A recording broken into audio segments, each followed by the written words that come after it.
Nashik road येथील doctor Babasaheb Ambedkar यांच्या पुतळ्यासमोर झालेल्या अपघातात स्कोडा कारचे नुकसान झाले असून कार चालक युवक जखमी झाला आहे। बाबासाहेब आंबेडकर रोडवरील मित्रमंडळ सोसायटी दुकानाबाहेर काळ्या रंगाचे स्कोडा कार MH15 EB 5511 ही उभी असताना छत्रपती शिवाजी महाराज पुतळा येथून रेल्वे स्टेशनच्या दिशेने अतिवेगाने असलेली विना नंबर प्लेट असलेली सफेद रंगाची स्कोडा कारने जोरदार धडक दिल्याने उभ्या असलेल्या कारचे मोठे नुकसान झाले आहे। धडक एवढी जोरदार होती, गिअर व हँडब्रेक लावलेला असताना सुद्धा स्कोडा कार ही 25 फूट लांब फुटपाथवर फेकल्या गेली। स्कोडा कारच्या मागच्या उजव्या बाजूला धडक दिल्याने मोठ्या प्रमाणावर नुकसान झाले आहे।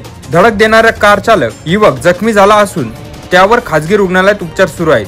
अपघाताची संपूर्ण घटना CCTV मध्ये कैद झाली असून धडक देणाऱ्या कारमध्ये 5 जण असल्याची माहिती समोर येत असून चालक हा दारूच्या नशेत असल्याचे कळते। अपघाताप्रकरणी नाशिक रोड पोलीस ठाण्यात गुन्हा दाखल करण्यात आला असून अधिक तपास पोलीस करत आहेत। NCN न्यूज साठी प्रतिनिधी जितेंद्र नरवाडे, नाशिक रोड।